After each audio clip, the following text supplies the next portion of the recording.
Demak, link aggregation Ether channel.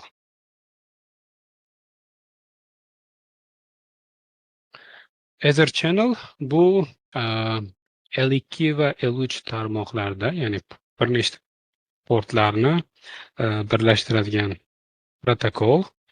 Bunda ikkita protokol bor. Asosan LASP hamda Cisco PAC degan protokol bor.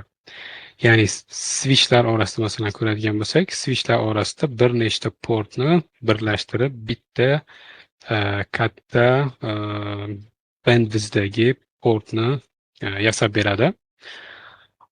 Oddiy holatda masalan ikkita switch orasida bitta port ulangan bo'lsa, masalan 1 giga port va bu 1 giga port qanchadir vaqtdan keyin yetmaydigan bo'lsa, chunki switchlar orasida trafik kattaroq o'tadi, chunki har bir switchda qanchadan userlar ulangan bo'ladi va ular o'zaro ulanganda ularning trafik oshib ketadi-da, switchlar orasidagi 1 gigalik trafik yetmay qolishi mumkin.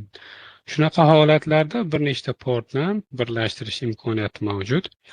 Agar Ether channel, ya'ni link aggregation, ya'ni LASP protokollar nastroyka qilinmasdan turib, ikkinchi yana bitta portni qo'shadigan bo'lsak, masalan 1 giga ishlab turibdi, uni oldiga yana bitta 1 gigalik portni kabel bilan ulab qo'ysak, UTP kabellar bilan yoki optik kabellar bilan farqi yo'q. Ikkita kabel bo'lganligi uchun switchlar orasida halqa paydo bo'ladi-da. O'tgan darsda ko'rgandik, STP protokol bu yerda halqani ko'radi, bitta liniya uzib tashlaydi, bitta liniyani kesib tashlaydi. Deylik, biz yangi bir liniyani qo'shdik, bu liniyani STP keladi, yana uzib tashlaydi. Ya'ni biz 1 gigani 2 giga qilmoqchi edik, yana STP uzadi, yana qaytadan 1 giga bo'lib qoladi. Va qolgan xuddi shunaqa yana liniyalarni qo'shaversak, STP ularni uzib tashlayveradi. Toki Ether channel, ya'ni link agregatsiya protokolini, ya'ni masalan LASP protokolini o'rnatmagunimizcha, nastroyka qilmagunimizcha, LASP protokolini nastroyka qilganimizdan keyin switchlar orasidagi ikkita liniya, ikkalasi ham bitta port sifatida ishlaydi va STP buni bitta port sifatida ko'radi. Ya'ni ikkita port deylik, bu Fast Ethernet 01 port bo'lsin, bunisi Fast Ethernet 02. Gigabit degan deylik, gigabit 01, gigabit 02. Ikkita portni qo'shamizda bitta port channel yaratamiz. Ya'ni masalan port channel 1. Birinchi port channel yaratamizda, unga ikkita portni qo'shamiz. O'shanda bu port channelimizning hajmi 2 giga bo'ladi, bandwidth. Bitta port channelga maksimum 8 ta portni qo'shsak bo'ladi. Agar 8 ta hammasi 1 gigalik bo'ladigan bo'lsa, bu degani maksimum bitta port channelning hajmi maksimum deylik 8 giga bo'ladi. Agar har bir portning hajmi Fast Ethernet bo'lsa 100 megadan, unda 800 mega bo'ladi. Agar har bir portniki 10 giga bo'ladigan bo'lsa, 80 giga bo'ladi. Faqat sharti bor, bitta port channeldagi portlarni standartlari, tezliklari va boshqa nastroykalari bir xil bo'lishi kerak. Bu degani masalan 8 ta portni yoki 3 ta portni farqi yo'q, nechta portni bitta port channelga qo'shmoqchi bo'lsak, u portlar hammasi bir xil standartda bo'lishi kerak. Masalan, ikkitasi gigabit, bittasi Fast Ethernet bo'lishi mumkin emas. Ya'ni hammasi gigabit bo'lishi kerak va hammasida speed masalan bir xil, 1000 bo'lishi kerak. Yoki hammasi Fast Ethernet bo'lishi kerak, yoki hammasi 10 gigalik bo'lishi kerak.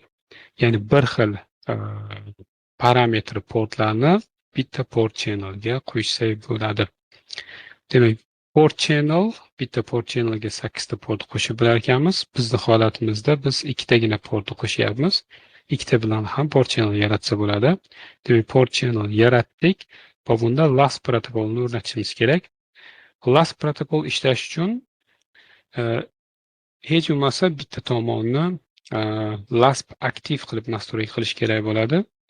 Masalan, mana bu SP switchimizni aktiv qilib nastroyka qiladigan bo'lsak, narigi tomonni S2 switchni passiv qilib nastroyka qilsak ham bo'ladi. O'shanda aktiv tomon ikkita switch orasida port channelni ko'tarishga birinchi bo'lib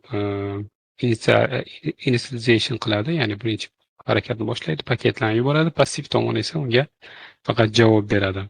Ya'ni hech bo'lmasa bir tomonni aktiv qiladigan bo'lsak, bizda o'rtada last protokol ko'tariladi. Ikki tomonni ham aktiv qilsak bo'ladi, lekin ikki tomonni passiv qilib bo'lmaydi. Masalan, mana bu yerda tablisada ko'rsatilgan switch 1 ni aktiv qiladigan bo'lsak, switch 2 ni ham aktiv qiladigan bo'lsak, unda bizda nima ko'tariladi? Last protokol ko'tariladi. Bir tomonni aktiv qilib, ikkinchi tomonni passiv qiladigan bo'lsak, bunda ham ko'tariladi. Yoki teskarisi birinchi switchni passiv qilib, ikkinchi switchni aktiv qilsak, bunda ham last protokol ko'tariladi. Lekin ikki tomonni ham passiv qiladigan bo'lsak, last protokol ko'tarilmaydi, chunki passiv tomon passiv bo'lib narigi tomondan kutib o'tiradi. Agar ikki tomon ham passiv bo'lsa, ikki tomon ham kutib o'tiradi. Hech kim birinchi bo'lib paketni yubormaydi va switchlar orasida port channel ko'tarilmaydi. Port channelni nastroykasi Cisco switchlarda quyidagicha, qolgan vendorlarda ham xuddi shunaqa metod bilan ishlanadi. Birinchi bo'lib biz portlarni port channelga tiqishimiz kerak. Deylik, bizda masalan fast ethernet 01 va fast ethernet 02 bo'ladigan bo'lsa, ikkalasini ham bitta gruppaga tiqishimiz kerak. Gruppa masalan birinchi gruppa. Gruppalar bo'lishi mumkin. Oddiy katalist switchlarda gruppalar 6 tagacha yaratsak bo'ladi. Lekin har kattaroq switchlarda gruppalarning sonini oshirsak bo'ladi. Ba'zi switchlarda 64 tagacha gruppa yaratsak bo'ladi. Demak, 64 ta gruppa yaratsa bo'ladi. Har bir gruppaga 8 tadan portni qo'shsa bo'ladi. Demak, fast ethernet 01 ni ham, fast ethernet 02 ni ham ikkalasini ham birinchi gruppaga tiqamiz. Mana bu nastroyka interface fast ethernet 01 channel group 1 qilamiz. Mana birinchi gruppa mod aktiv, ya'ni past nastroykasi. Ikkinchi portda ham xuddi shunaqa nastroyka qilinadi. Channel group birinchi gruppa, ikkalasida ham birinchi gruppa bir xil bo'lishi kerak va rejim ham ikkalasida ham bir xil bo'lishi kerak, aktiv. Demak, bitta tomon nastroyka qilindi. Ikkinchi tomonda ham xuddi shunaqa switch 2 ga kiramizda, birdaniga ikkita portni channel group qilmoqchi bo'lsak, interface range fast ethernet 01 02 lar unda ham birinchi gruppaga tiqayapmiz. Xohlasak boshqa gruppaga ham tiqsak bo'ladi. Ya'ni ikki tomonda gruppalar nomeri bir xil bo'lishi shart emas. Bizda endi bir xil bo'lib turibdi bu yerda. Aslida shart emas. Demak, channel group 1 mod passiv deb yozilgan. Ya'ni narigi tomon aktiv bo'lganligi uchun bu tomonni passiv qilsak bo'ladi. Agar narigi tomon, ya'ni birinchi switchimiz passiv bo'lsa, buni aktiv qilish kerak bo'ladi. Bo'ldi, ikkita switch orasida last protokol ko'tariladi va bu portlarni endi biz xohlasak trunk qilib, xohlasak access qilib ishlatsak bo'ladi. Agar trunk qilmoqchi bo'lsak, unda interface, ya'ni trunk qilmoqchi bo'lsak, har bir interfaysga kirib trunk nastroy qilmaymizda, birdaniga interface port channel nastroy qilamiz. Endi nastroykalar har bir channelning ichidagi interfayslarga alohida qilinmaydi. Birdaniga port channelni o'ziga nastroy qilsak bo'ladi. Ya'ni channelni trunk qilamiz, avtomat tarzda channelning ichidagi interfayslar ham trunkka aylanib ketadi. Demak, channel nastroyka qilish, trunk qilib nastroy qilish, bu interface port channel 1, mana nomer bir xil bo'lishi kerak, mana ular bilan. Va switch port mod trunk va bu trunkdan ruxsat etadigan VLANlarni belgilashimiz kerak. Masalan, switch port trunk yellow VLAN 102030. Xuddi shunaqa narigi switchda ham interface port channel 1 trunk va yellow VLANlar 102030. Nastroykasi juda oson, juda oddiy, faqat logikasini tushunsak yetarli. Laspga e'tibor berish kerak bo'lgan bitta narsa bor, bu load balancing. Load balancing, ya'ni switchlar orasida bir nechta kabellar ulansa, u trafikni mana shu kabellar orasida qanday bo'lib tashlaydi. Bizda tablitsa bor, qachonki ikkita kabel ulansa, 50% ga 50% bo'ladi, ya'ni 50% trafik bittasidan ketadi, 50% trafik ikkinchisidan ketadi. Agar 3 ta kabel bo'ladigan bo'lsa, unda birinchisidan 50%, ikkinchisidan 25%, uchinchisidan 25%. 4 ta kabel bo'ladigan bo'lsa, har biridan 25%dan 5 ta kabel bo'ladigan bo'lsa, 25, birinchisi, ikkinchisi ham 25, uchinchisi ham 25, to'rtinchi va beshinchisi 12,5. Ya'ni xuddi shunaqa algoritm bo'yicha ketadi. Bu yozilishlar, ya'ni protsentlar, bu aslida trafik emas, aslida hash algoritmni load balancing. Ya'ni aslida ikkita switch orasida, masalan deylik, ikkita kabel ulangan bo'lsa yoki 4 ta kabel ulangan bo'lsa, deylik, hozir bitta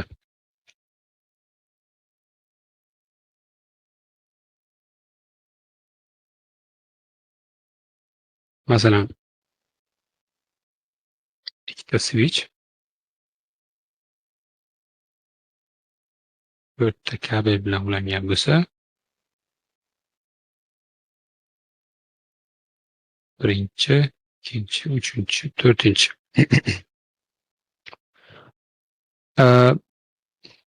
Load balancing hash algoritm bo'yicha ketadi o'zini. Load balancing hash algoritm bor, unda quyidagicha tarzda ketadi. Agar load balancing source MAC adres bilan bo'ladigan bo'lsa, switchga masalan mana portdan kompyuter, bu portda switch 2 ta kompyuter ulangan, bu switch 1. Switch 1ga paket kelsa, bu paketni ochadi. Ichidagi source MAC adresga qaraydi. Source MAC adres. Deylik, bu kompyuterdan kelgan bo'lsa va bu kompyuterimizning MAC adresi hammasi A bo'ladigan bo'lsa, bu kompyuterimizning MAC adresi hammasi B bo'ladigan bo'lsa, demak source MAC adresi albatta AA bo'ladi. A ni ochamiz, ikkilik sanoq sistemasida. Oxiri A bilan tugaganligi uchun oxiriga A ni ochadigan bo'lsak, bu ikkilik sanoq sistemasida 10 ga teng. Masalan, F bo'lganda edi, bu 4 ta 1 bo'lardi. A degani 10. Va switch buni qaysi portdan tashlash uchun o'zini hash tablitsasiga qaraydi. Hash tablitsa quyidagicha tarzda. Ya'ni agar MAC adres oxiri 00 bilan tugagan bo'lsa, unda birinchi portdan yuboradi. Agar 01 bilan tugagan bo'lsa, bu ikkinchi portdan yuboradi. 1 0 bilan tugagan bo'lsa, uchinchi portdan. 1 bilan tugagan bo'lsa, to'rtinchi portdan yuboradi. Bizning holatimizda oxirgi MAC adresdagi oxirgi bitlar 10, 10 bu uchinchisidan, bu degani bu paket mana uchinchi portdan chiqib ketadi. Agar MAC adresning oxiri masalan F bunaqa bo'ladigan bo'lsa, deylik A kompyuterimiz broadcast paketi bo'lsa va broadcast bunaqa bo'lmaydi. Deylik A kompyuterimizning oxiri F bo'ladigan bo'lsa, masalan AF bo'ladigan bo'lsa, bu degani oxiri 4 ta 1 va oxirgi ikkita bitni ko'radigan bo'lsa 2 ta 1, bu degani bu paket 4-chi portdan chiqib ketadi. Demak, bunaqa algoritm bo'yicha ishlaydi. Agar deylik 4 ta emas, 3 ta port bo'ladigan bo'lsa, deylik ikkita switch ulaganmiz. Bular orasida 3 tagina kabel bor. Unda hash algoritm quyidagicha ishlaydi. Agar MAC adres, bunda ham xuddi shunaqa load balancing source MAC adres belgilangan bo'lsa, agar load balancing hash algoritmda MAC adres, source MAC adres paket kelsa, unda source MAC adres oxiri 00 bilan tugagan bo'lsa, birinchi portdan yuboradi. 01 bilan tugagan bo'lsa, ikkinchi portdan. 10 bilan tugagan bo'lsa, uchinchi portdan. Va 11 bilan tugasa ham mana birinchi portdan yuboradi. Demak, 11 bilan tugagan paketlarni ham birinchi portdan yuboradi. Shuning uchun ham qachonki 3 ta kabel ulasak, 50% tipa trafik birinchi portdan ketadi, ikkinchi portdan 25%, uchinchi portdan 25%. Agar switchlar orasida 8 ta port ulangan bo'lsa, 8 ta hammasi ulangan bo'lsa, unda hash algoritmida oxiridagi MAC adresdan 3 ta bit olinadi. Agar MAC adres oxiri 3 ta 0 bilan tugagan bo'lsa, birinchi portdan, 001 ikkinchi port, 010 uchinchi port va xuddi shunaqa tarzda ketadi. Oxiri 3 ta 1 bu 8-portdan ketadi. Agar nimalar portlar soni, link agregatsiyadagi portlar soni 8 ta emas, 7 ta bo'ladigan bo'lsa, unda mana bu 8-nima ham birinchi portga beriladi. Agar 6 ta bo'lsa, unda 7-chi ham mana nimaga beriladi. 6 bilan 7 bunga beriladi. Ikkinchi portga beriladi. Ya'ni switchlar orasidagi load balancing LASPda trafikka qarab olinmaydi, balkim uzatuvchi MAC adres, ya'ni paketlardagi kadrlardagi uzatuvchi MAC adres yoki destination MAC adres, biz faqatgina uzatuvchi MAC adres sifatida ko'rdik. Lekin destination MAC adresi bo'yicha ham load balancing bor. Destination IP adres, source IP adres yoki source va destination IP adreslarni yig'indisidan, ya'ni o'zini o'yinab algoritm bor. XOR operatorni qilib source MAC adresdagi oxirgi bitlar destination MAC adresdagi oxirgi bitlarga bir-biriga xor qilinadi XOR. O'shanda chiqqan natijaga qarab tablitsa bilan solishtiriladi. Xuddi shunaqa destination va source IP adreslarni qilsa bo'ladi.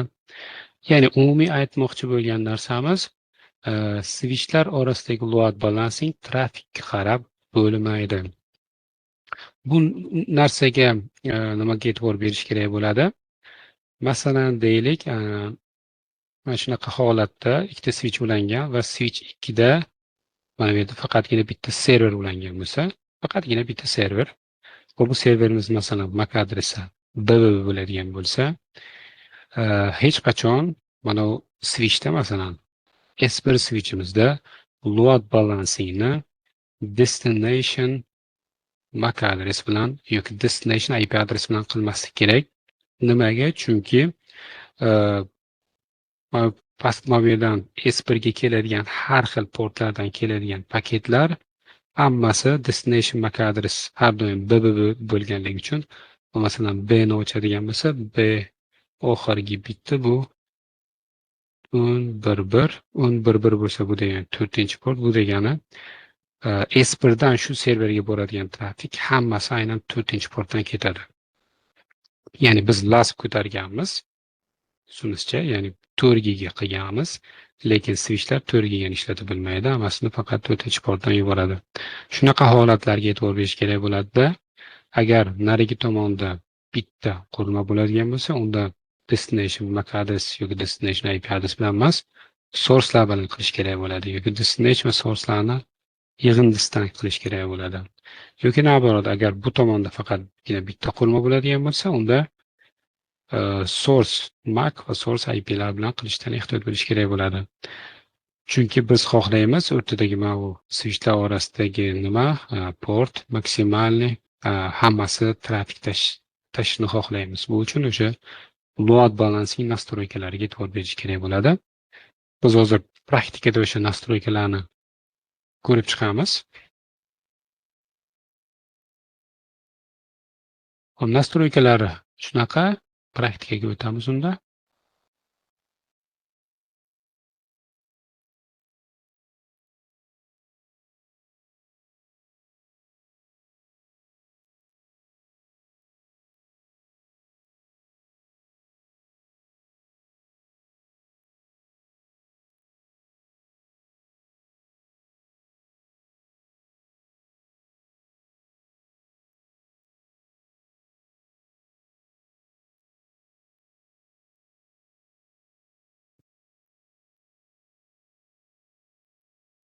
O'tayotgan trafikni tekshirib olish uchun qaysi paketlar, qaysi trafik paketlar qaysi portdan o'tayotganligi uchun mana 3 ta switchlar orasida 3 ta portni link agregatsiya qilamiz va har biriga nimani ochib qo'yamiz? Wiresharkni. Maqsadimiz qaysi portlardan trafik ketayotganligini bilish uchun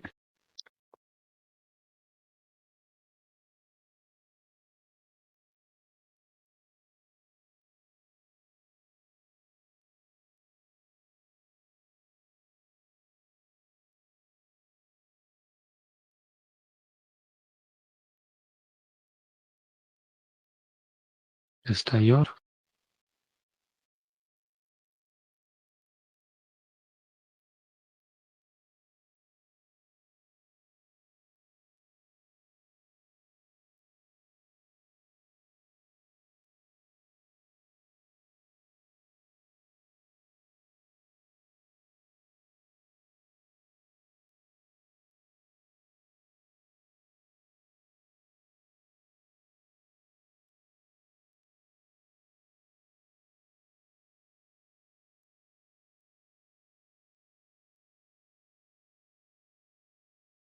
Report tayyor. Endi switchlar orasidan mana ko'taramiz. Link agregatsiyani.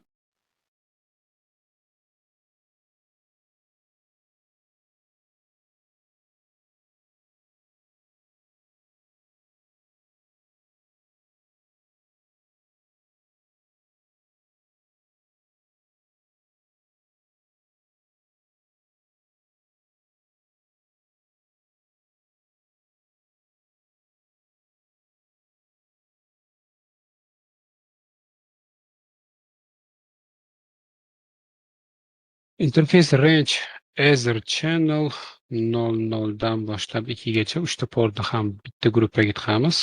Channel group masalan bitta switch orasida birinchi gruppani olamiz. Mod aktiv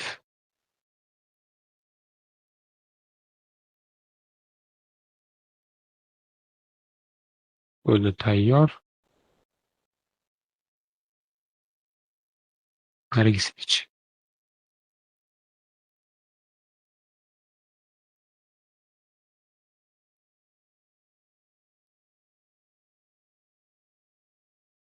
Interface range Ether channel 00 ikkinchi port. Channel group deylik. Bunda 3 bo'lsin, bir xil bo'lishi shart emas. Passiv.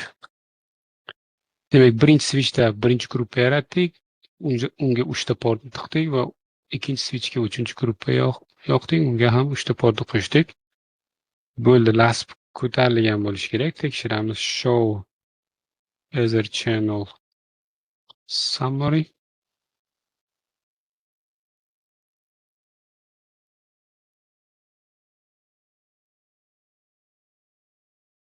Bo'ldi, ko'tarildi. Mana bitta port 3-chi kanal ko'tarildi va unda quyidagi 3 ta port bor. Bundle in port channel S layer 2 U degani in use. SU degani demak bu port tayyor ishlashga.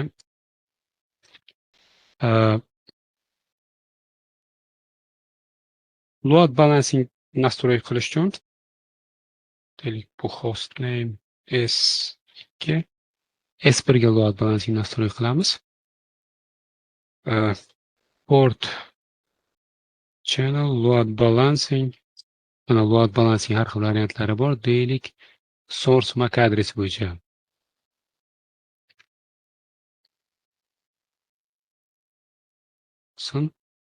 Va trafik paketlarni o'tkazish uchun ikkita kompyuterga IP adres beramiz. Show IP adresi yo'q. MAC adresi oxiri 4F ekan. IP adres beramiz. IP 192.168 masalan 1.10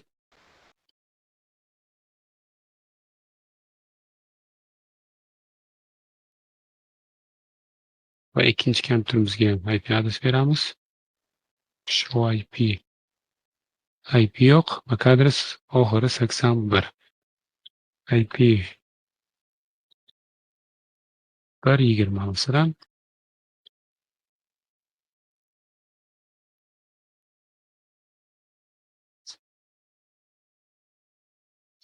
Va endi masalan birinchi kompyuterimizdan ikkinchi kompyuterimizga ping yuboradigan bo'lsak, ping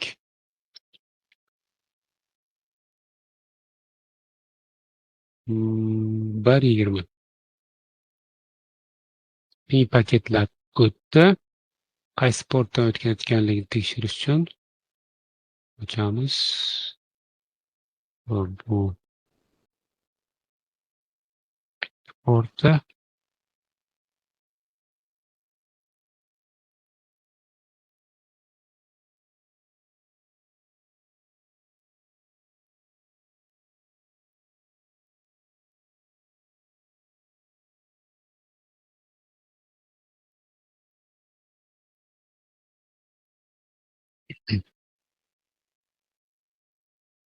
source paketlarimiz ikkinchi portdan yuborildi. Mana bunday ko'rsa bo'ladi. Chunki mana bu 1.17.06 bu birinchi port, 0.16 ikkinchi port, 0.32 bu uchinchi port.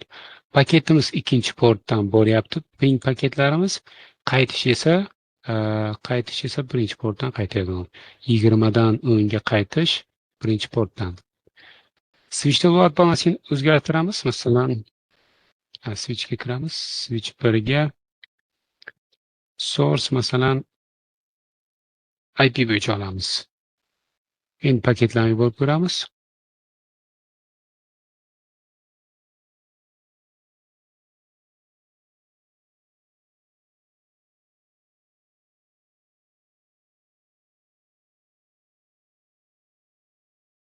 Bunda ham birinchi ikkinchi portdan ketdi, qaytish esa birinchi portdan. Load balancingni o'zgartiramiz. Destination IP. Qani endi qaysi portdan ketar ekan?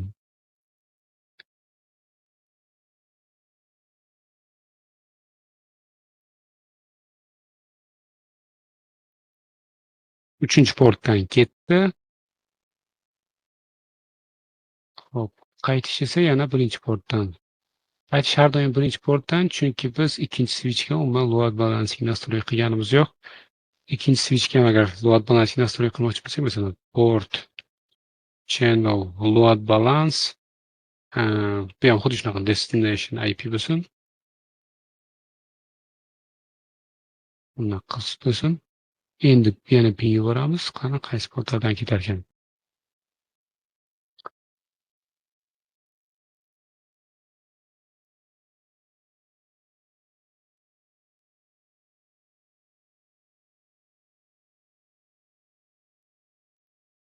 Nimagadir paketlarimiz to'xtab qoldi.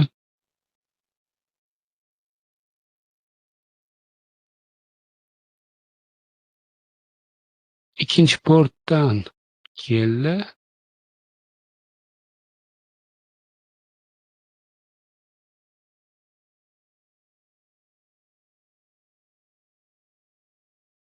O'ylaydi ketdi. Ko'ramiz. Demak, uchinchi portdan paketlar undan 20 ga ketayotgan paketlar uchinchi portdan ketyapti. 20 dan 10 ga kelayotganlar ikkinchi port ishlatmoqda. Ya'ni agar e'tibor bergan bo'lsak, bitta sessiya paketlari hammasi bitta portdan o'tadi. Chunki unda hash algoritm MAC adres va IP adres baribir bitta port tanlaydi, faqat shaydan bo'ladi. Ya'ni odatda masalan bitta foydalanuvchi deylik YouTube'ga kirgan bo'lsa, YouTube'dan bir narsani ko'rayotgan bo'lsa, uni barcha trafigi bitta portdan o'tib ketadi. Va boshqa foydalanuvchi xuddi shu YouTube'ga kirayotganda agar deylik unda destination IP yozilgan bo'lsa, uni trafigi ham shu aynan shu portdan ketadi. Agar load balancing source MAC adresi bo'yicha olingan bo'lsa, unda boshqa port tanlanadi. Ya'ni shu load balancinglarga asosan e'tibor berish kerak bo'ladi. LASPda agar sizda LASP o'talgan bo'lsa va switchlardan keyin odatda masalan bitta server, ikkita server bo'ladigan bo'lsa, trafik bitta portga tiqilib qolmasligi uchun shunaqa load balansinglarga e'tibor berish kerak bo'ladi. Shu qisqaroq qildim asosiy kartinani tushuntirish uchun. Undan tashqari nimalarni LASPlarni L3 portlarda ham ko'tarsa bo'ladi, no switch port qilib yoki katta routerlarda, bundlelarda ko'tarsa bo'ladi. Bundlelarda 8 ta emas, undanda ko'proq portlarni bitta channelga, bundlega tiqsak bo'ladi.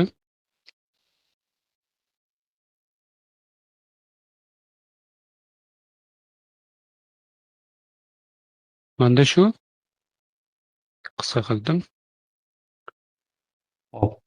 Eshitilyaptimi? Bobur aka, yaxshimisiz? Charchamaydingizmi? Ozgina qo'shimcha qilmoqchi edim. Hozirgi device'larda misol uchun ikki tomonda portni yo'nqisi, ya'ni o'tkazuvchanlik bir tomonda 10 gigabit, misol uchun ikkinchi tomonda 10 gigabit bo'lishi kerak bo'lgan bo'lsa, hozirgi kunda shunaqalar bor.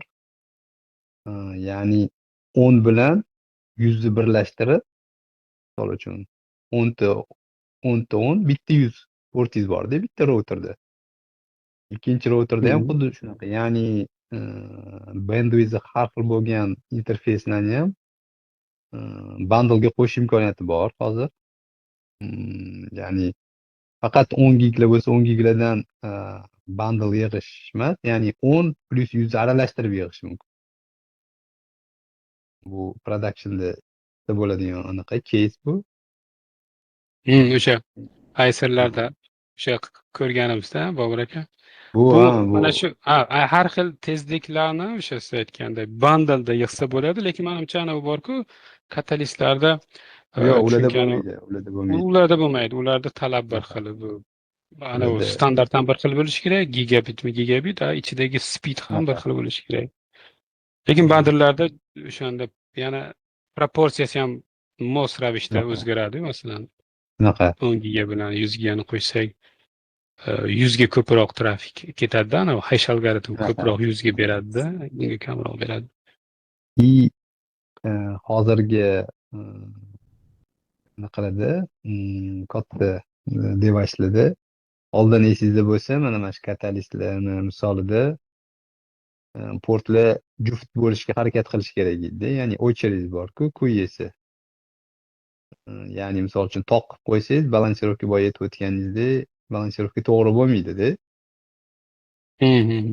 Hozirgi mana shu misol uchun katta pokoleniya routerlarida unga soniga qaramayapti, ya'ni to'q bo'ladimi, juft bo'ladimi, misol uchun o'zi ichidagi boyagi hash algoritmni sayzi katta bo'lgan hisobiga balansirovkani toq bo'lganini ham to'g'ri taqsimlab beradi. Hozirgi misol uchun Juniper bo'ladimi, Cisco, Huawei bo'ladimi, ularda ham bu o'shani ko'proq legacy eskiroq switchlar deydi. Bu juft bo'lishi kerak degan narsa. Hozirgilarda bunga qaramayapti, очередь, ya'ni hash tablitsasida.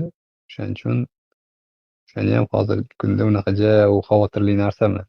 Ya'ni juft port tanlashimiz kerak bo'lgan, lekin standart bo'yicha o'zi harakat qilinadi. Portni juft qilish kerak. O'shani qo'shimcha qilmoqchi edim. Bunaqa holatlar bo'lgan Bobur aka, rostdan ham deylik qaysidir Ciscoda bo'lmasa, boshqasida masalan rostdan ham 3 ta portni yoki 5 ta portni ulasak, qaysidir portdan trafik o'tmagan holat bo'lganmi shunaqa? Trafik o'tmagan emas, juda ham kam o'tganda, u qaytanga buzib qo'yilgan. Undan ko'ra, misol uchun tasavvur qiling, ikkita 10 portingiz bor edi va port yetmayotgandan keyin 3 ta 10 qildingiz-da. 10 qilganingizda boyagi holatdan ham yomon holatga tushib qolishingiz mumkin. Ya'ni bunda qaysidir portga ko'proq nagruska tushgandan keyin port to'lib qoladi-da. Ko'p trafik o'sha tushgan hisobiga servisda yana degradatsiya sifati yomonlashadi. Shuning uchun bunaqa keyslarda 3 ta qilgandan ko'ra 2 ta qolsangiz anchani qilib yoki 4 ta qilish kerak-da. Bo'ldi, tushundim sizdan. Demak, agar 3 ta qilsangiz, boyagiday 50% ana hashni oladida, agar Masalan, load balancing source IPsga e'tibor berilmagan bo'lsa, rostdan ham hamma trafik o'sha birinchi portga tiqiladi-da, keyin Shunaqa sig'may yomonlashib ketadi qoladi. juda. Hmm, O'shaning uchun to'g'ri, to'g'ri. bitta agarda boyagi hash uchun IPlarni anaqasi ko'p bo'lsa, ya'ni source destination har xil bo'lsa, juda ham ko'p anaqadan bo'lsa, unda aytganingizdek to'g'ri taqsimlanishi mumkin, ancha to'g'ri. Hmm. O'shanga ham bog'liq. Yana ham qo'shimcha qilmoqchi edim. Rahmat sizga. Rahmat. Rahmat.